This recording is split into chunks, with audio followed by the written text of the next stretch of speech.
Okay, continuing on. We only have this one and one more for the original series, so one more video after this. So, Bad Hair Day. This one wasn't bad. I feel like it was too short. Like, it moved at a good pace, and it was a fun story. But I just feel like there was a lot missing from it. Like, it didn't have bad characters or a bad plot or anything. Yeah, I just feel like too short. And that's odd to say because most of the Goosebumps books are pretty much the same length, but it's like some stories you feel should have just had more to them. Not that they're bad, it's just that it could have had more, I don't know, more to it. So this is about a boy who is obsessed with like magic, and I think the magician that he likes is called a Mazo or something like that. Well, him and his friend go to this magic shop that they always go to, and they end up getting tickets for a Mazo show, but it's late at night and his parents don't want him to go because he's got school and everything. So he sneaks out. And his little sister tags along with him. Not by his choice. But anyways, they go, and he ends up on stage, and, he does a trick with the Mazo. And of course, the tricks aren't real and everything, so it's like a disappearing act or something like that. And he ends up going to like the basement or something where he finds his like magic kit and everything, and he takes that. But then there's also like this rabbit who talks and tells him that Amazo is like a bad magician and stuff like that. And of course we know the rabbit is no good, and other things happen. So yeah, this one was a quick read. It was fun. The episode is pretty good as well. Egg Monsters from Mars. Now this one is in my top 5. In fact, it's in my top 3. I really enjoyed this one. This one is more where people are bad, creatures not so bad. So we got this weird looking dude here. He's an egg monster. So this boy, his sister, for her birthday party, because I guess if I remember correctly, her birthday's close to Easter, she wants an egg hunt, like an Easter egg hunt, right? So the family does it because, in these kind of stories, the little sibling gets everything that they want, especially the little sisters. So on the egg hunt, he finds this weird looking egg, and this little guy hatches, this alien, and then he gets kind of caught up with like this scientist, and he kind of has to basically save the egg monster and stuff like that. It's kind of hard to talk without giving away everything because so much of what happens happens after he finds the egg and gets in contact with this guy that kind of as scientists do, want to like, I guess, experiment and keep the egg monster and stuff. But yeah, this one was really good. I really like this one. I think it's one of the best that there is out of Goosebumps because it's scarier on a different way. It's got like a monster, but the monster is not like the bad guy and stuff. And yeah, this one was just fun, but also had kind of a lesson to it. Right, coming right after that one is another one that is in my top 5, and that is The Beast from the East. Now, I love the cover of this one. I love the kind of like the imagery it sets up and everything. So these kids, they're with their parents. I think it's like a sister like a girl and her two twin brothers, if I remember right. So they end up getting separated from their parents. I can't remember what happens, if they like break down or something like that, but they end up wandering into like this really weird forest, as you can see like on the cover here. And they come across these monsters that tell them that they have to play like this game of like, it's like a twisted game of tag basically, and they have to make it to a certain point before, I think, like sunrise or something like that, or like sunrise, sunset, one of those things. I can't remember the time of the day. It might be like to the next day, without getting like attacked or eaten, and then they like can go. But there's like sort of a twist or like a surprise ending kind of thing. Of course, I won't give it away, but this one, I found this one fun, and I like ones with like survival aspects to it, because like, and like, you know, games and survival, and using wit, intelligence, strength, all kinds of mixtures of things. Like, I'm a big Hunger Games fan. I also liked other books like Hatchet and some other ones, so yeah. Anything that's got like unique creatures, like a unique twist on things, like the way things are described and the way that cover looks, it looks like a twisted version of like a Dr. Seuss forest. It really does. So yeah, it's fun. It's got survival aspects to it. It's spooky. Yeah, definitely one of my favorites. Say Cheese and Die Again. These covers are awesome. Like, I like the Say Cheese and Die covers because they're just so freaking creepy and like horrific. But like made for kids, obviously, so it's kind of toned down, but something about skeletons just kind of creeps me out. Especially like in the horror setting like this, you know, not like an educational kind of thing, but like in the spooky sense. So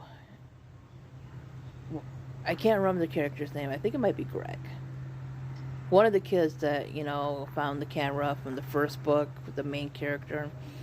He is in school now, and they're doing reports on what they did for the summer, and of course he brings up the camera, and as you might imagine, his teacher doesn't believe him, so he goes and finds the camera, and of course problems come about, because why wouldn't they? This one was a pretty good sequel. Yeah, I don't remember too many of the differences between this one and the first one, because kind of follows the same formula and everything, but fun read. Ghost Camp. So this one I rated 5 stars. I like all the camp ones out of the original ones. Like I said, they aren't like one of them made like my top 10. But as in a theme, I really like the camp ones. They're well done, as I said before. This one, I would say maybe well, you know, this one might be tied with like Camp Jelly Jam. Welcome to Camp Nightmare is definitely my favorite of the camp ones. But maybe this one comes like third or second or something like that. Well, yeah, I would say so.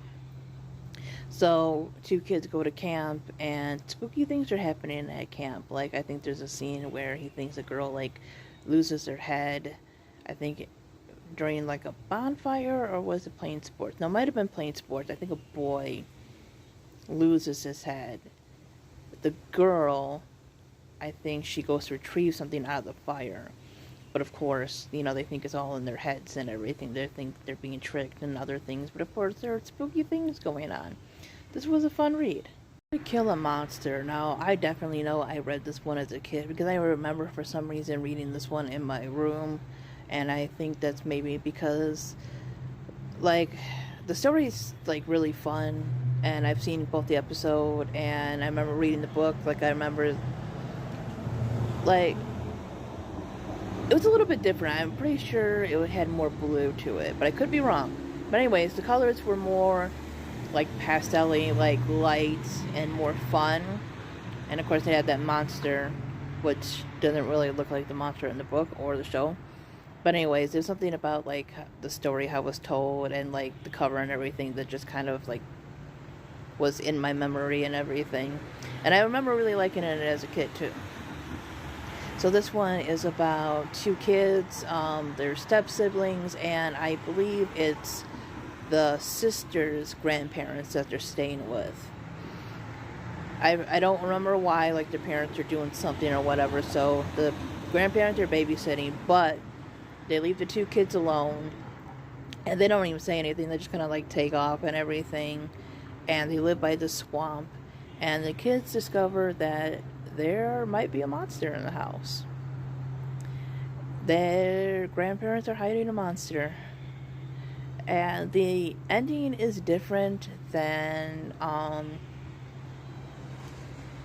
the ending in the book is different from the episode. The ending in the book is a little bit more lighthearted and funny, in my opinion, and I wish that would have been in the episode. Yeah, this one was just super fun.